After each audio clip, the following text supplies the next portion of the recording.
ऐसे बनारस शहर को समझना आसान नहीं है। यहाँ की गंगा की हर लहरों में सदियों की कहानी छिपी हुई है। आज मैं आपको लेकर चल रहा हूँ उन्हीं गलियों और घाटों की तरफ जहाँ जिंदगी और मौत दोनों साथ साथ चलती है। आज गंगा का बहाव कुछ और ही है। तेज लहरें हैं, मानो खुद गंगा माँ आरती सुनने के लिए बेचैन हो। हम अक्सर जीवन की शांति ढूंढने के लिए इधर उधर भटकते हैं, लेकिन कभी किसी आरती में शामिल होकर देखिए। वो अनुभव किताबों और उपदेशों से कहीं ज्यादा गहरा होता है। आरती तो हर रोज होती है। यह आरती सिर्फ एक रिवाज नहीं है, बल्कि गंगा और उनके भक्तों के बीच में एक रिश्ता है जो हर रोज निभाया जाता है, और प्रतिदिन इसका अनुभव बिल्कुल नया होता है।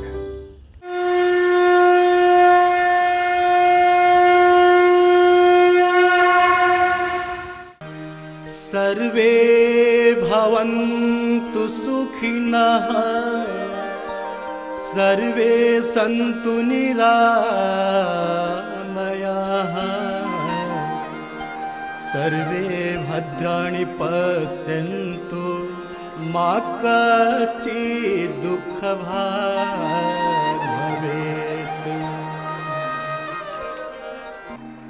जय जय भगीरथ नंदिनी मुनि, जय चकोर चंदी, नर नाग विबुध बंदिनी, जय जहलवालिका। जय जय भगीरथ नंदिनी मुनि, जय चकोर चंदी, नर नाग विबुध बंदिनी, जय जहलवालिका। दशाश्वमेध घाट के मशहूर गंगा आरती में शामिल हुआ। करीब 2 घंटे तक दीपों की रोशनी, शंख की गूंजे और वेद मंत्रों की ध्वनि में डूबा रहा। मानो सारी थकान, सारी तनाव गंगा की लहरों में बह गई।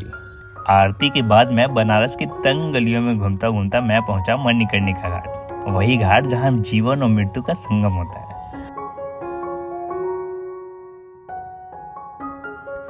बनारस की गलियां पतली जरूर है, लेकिन कहानियों से भरी हुई। यहाँ आकर एक अजीब सी खामोशी दिल को छूती है।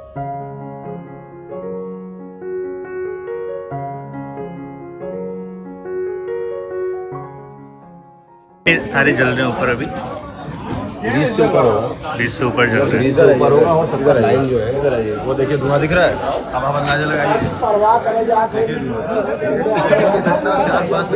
कहाँ जाता है? कुंड है, उसमें जलता रहता है, उसी से अग्नि दी जाती है। और कुशा टाइप का जो सूखा आता है ना, उसी में अग्नि लेकर वहाँ से आएंगे। वो बुझता नहीं है, वहाँ से कई 100 हजार साल से जल रहा है, जलता ही आ रहा है। उसी कुंड से अग्नि मिलती है। आप लोगों को डर नहीं लगता यहाँ पे? कौन सी डर? पैदा हुआ है अब तो यहाँ पे आगे इसी चौराहे पे बारवाड़ी हॉस्पिटल है, देखने के लिए आते हैं। लगेगा। अब क्या चीज है देखने के लिए, तो उसके साथ सेल्फी लेते हैं लोग। सेल्फी लेते हैं लोग, क्लासों भर में लोग सोते हैं। अभी हम लोग के साथ कुछ ऐसे भी लोग हैं कि लाश अगर सामने जल्दी होती, थोड़ी सी भी इधर उधर होती तो हाथ नहीं जल रहा, नहीं चलो अगला वहीं खड़ा रहता कि तुम सही से जलवाओ।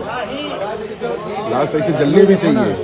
इंडिया किसी भी कोने में जहाँ लाश जलती है, वहाँ बगल में लोग नहीं सो सकते, लेकिन यहाँ पे लोग बगल नहीं सोते हैं, लाश बगल यहीं पर सोते जितने काम करने वाले, इनकी शिफ्ट है।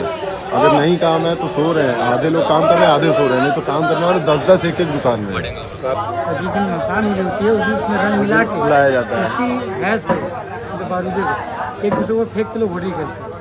अब सोचो कितनी लाशें जलूंगी इतने में, इसकी लाशों की राख से खेलते लोग होली। उससे भी बड़ी बात है कि किसने क्या कर्म किया उसमें डिसाइड नहीं हो रहा, वो राख सबकी है। अब सोच लो, और सबके ऊपर जाएगी। बनने के बाद ही पार्टी हो रही है। ढाई दोनों टाइम बचते अभी तो बरसात है, नहीं तो बैंड बाजा के साथ आते हैं लोग ना। जब 5-7 हजार रुपये जो खर्च करेगा यहाँ पे जलाने में, 5-7 हजार रुपया मिठाई खिलाने में खर्च करेगा, पूरी सब्जी खिलाने में खर्च करेगा। परिवार उनके लड़के जैसे ब्राह्मण होता है कि ब्राह्मण का बेटा ब्राह्मण काम करने वाले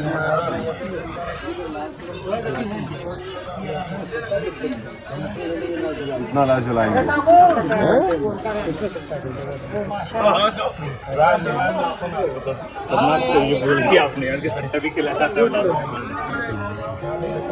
लोगों से बात की तो पता चला यहाँ की चिताएं कभी बुझती नहीं। यहाँ का डोम समाज इस परंपरा को निभाता है।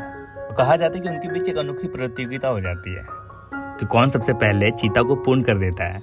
यह सुनकर मन विचलित हुआ और सोच में भी पड़ा कि जहाँ एक ओर लोग गंगा की आरती से मोक्ष की तलाश करते हैं, वहीं मणिकर्णिका घाट पर मोक्ष का वास्तविक रूप सामने दिखता है। यहाँ तो खत्म ही नहीं होते हैं, तो कभी खत्म ही नहीं होते। गिनती ही नहीं है, वही बात, यहाँ वेटिंग लगी हुई है। टोकन भी कटाना पड़ता है क्या? नहीं, टोकन नहीं, पहले बोलना पड़ता है। यहाँ पहले आपको बोलना पड़ेगा लकड़ी लगाने के लिए ना, फिर अच्छा, मतलब पैसे भी देने पड़ते हैं, मतलब जलाने बनाने के 7,500 रुपये कम से कम। मरने के बाद? इस समय अरे लकड़ी आता है उसको जलाने के लिए, बाकी चीज़ें अभी और सब तो बाद में। चिता की जगह है, अग्नि लेना पड़ता है, अग्नि लेने के लिए भी दक्षिणा देनी पड़ती है। बनारस ऐसा ही है, यहाँ पे हर कदम पर आस्था है, रहस्य और जीवन का गहरा दर्शन छिपा है। माइक नहीं है, अरे एक ही सिंगल माइक है भाई साहब। सो दोस्तों, अभी हमने स्टे कर लिया है एक जगह पे, गोदौलिया चौक पे एक होटल है, वहां पे हमने स्टे कर लिया। और इधर आओ, इधर आओ, इधर तो आओ। क्या करने के लिए आए थे? हम आपसे कह रहे थे आप अपना बाइक साइड में कर लीजिए। अभी कह रहे भैया बहुत अच्छे हैं यार, अब यहीं से अरे बैठो ना यार। यही के लोकल है। अच्छा, पहले तो होटल का नाम बता दो यार। द बनारस होटल है, Oh my गोदौलिया God. चौराहे पे।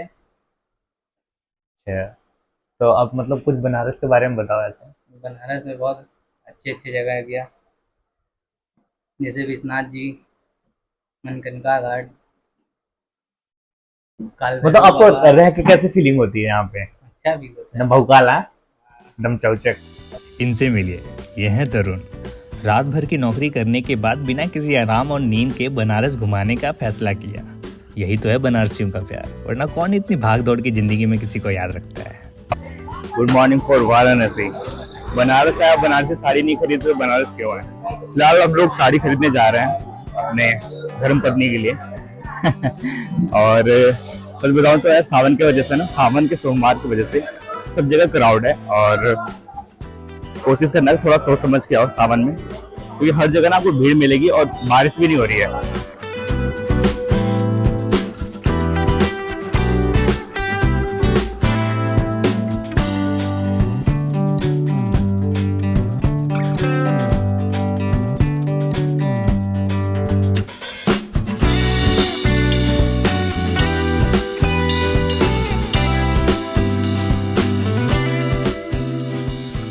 दुकान का नाम क्या है ऐसे? कितने सालों से आप कर रहे हो ये काम? 30 साल। बाप रे बाप, फिर तो ओरिजिनल साड़ी आपके पास ही मिलेगा फिर तो। क्या नाम हुआ आपका? अरे वाह, हम भी अमित पांडे। अरे वाह, क्या बात है। कैसा लग रहा है तुम्हें घूम के? मजा आ रहा है आपके साथ घूम के। आओ यार, तुम भी दिल्ली आओ, हम घुमाएंगे तुम्हें पक्का। आपका नंबर सेव किए भैया, आएंगे दिल्ली तो हमको घुमाइएगा। बिल्कुल घुमाऊंगा यार, आओ, मैं अपने बाइक से घुमाऊंगा तुम्हें वहाँ पे। बाइक से घुमाएंगे तो काफी ज्यादा अच्छा हो सके तो तुम जब तक आओगे उस समय और बड़ी बाइक ले लूंगा मैं फिर। और मजा आएगा। तो ये था बनारस का एक अनोखा अनुभव। मिलते हैं आपसे अगले वीडियो में, जहां हम सोनभद्र जिले की खूबसूरती को निहारेंगे और अरोरा घाटी के पहाड़ियों का अद्भुत घटा सामने लाएंगे। तब तक के लिए जुड़े रहिए हमारे इस सफर में, क्योंकि जिंदगी का असली मजा रास्तों और कहानियों में छुपा है।